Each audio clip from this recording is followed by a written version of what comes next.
So it's been 2 years since I've posted any updates on this car. It's basically been sitting here for all that time just collecting dust. You know, the pandemic kind of put a stop to the build. Lost my job, couldn't afford to buy parts, lost interest. But now I'm back, and we're going to get this car done. Just got front wheels, new forge lines. But I thought I'd post this video to kind of, give a rundown on what all's going on with this thing. It's basically 69 Camaro. On the outside, I've taken a 2013 ZL1 engine, transmission, interior, all the electronics, and put it in this car. So right now, currently, this car will run. It will start up and idle. There's no rear end in it. And up until 2 days ago, there were no front tires on it. Now those are on. Got Corvette ZR1 brakes tucked under there. Repainted the caliper with the ZL1 logo. Got hideaway headlights, the RS package on this. Removed the front license plate for intercooler. Took out the turn signals for some nice fog lights. Come around the side, we've got 5th gen outside mirror, 5th gen door handles. 5th gen ZL1 seats, center console, dash.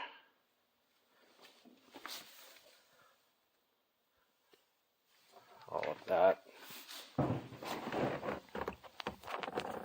Get in, turn the key. Got the factory MyLink.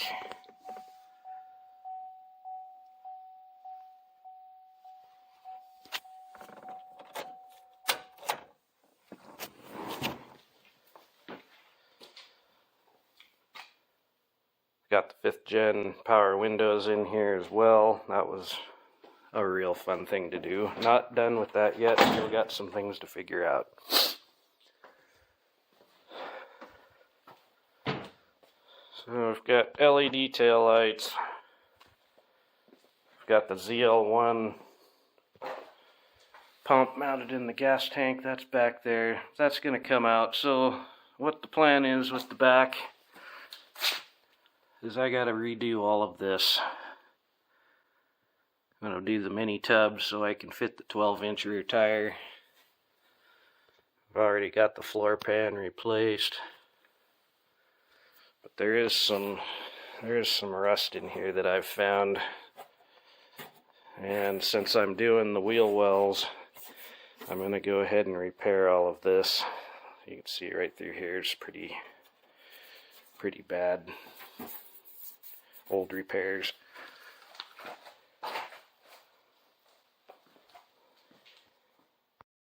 One of the other things we're going to be doing is I'm going to be putting the convertible braces under this car. All of this was meant to stiffen up the convertible models because they don't have a roof structure. So I figured on my build, since I'm running 580 horsepower, I want that extra stiffness in the body, and it's not too hard to put this stuff in, so I'm just going to do it.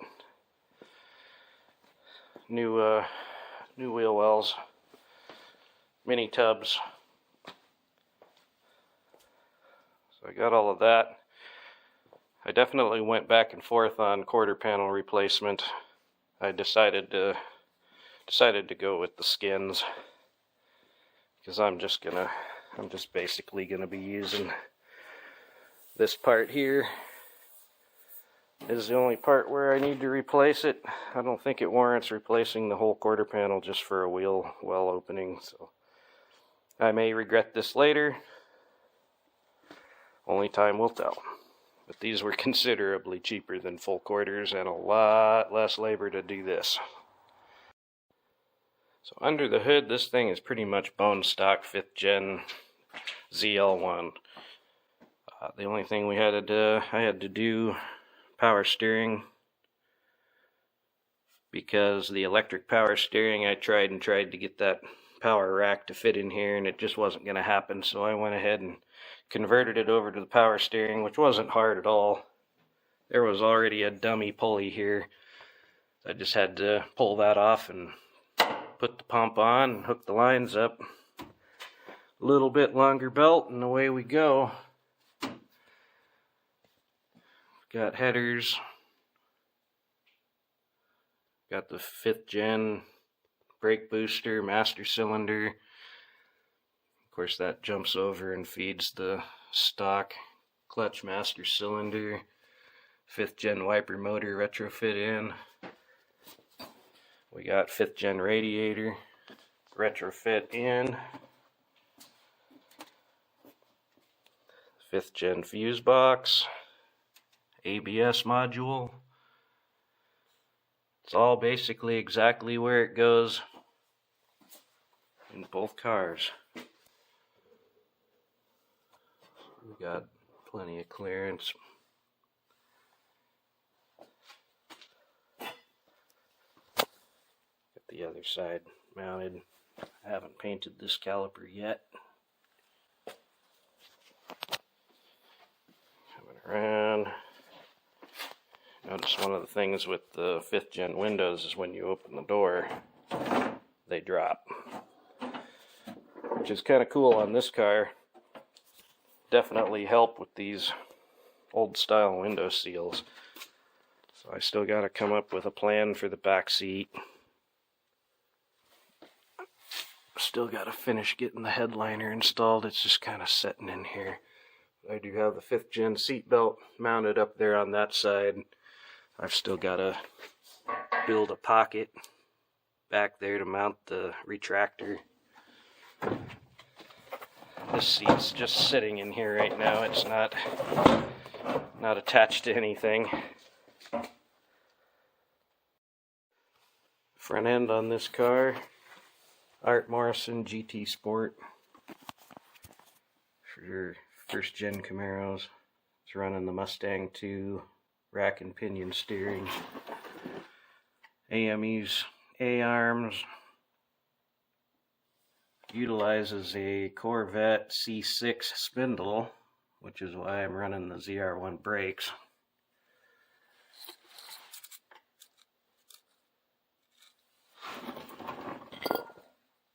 See, everything fits pretty well in here. Got a oil pan. Clearance is close. Not ideal, but pretty good.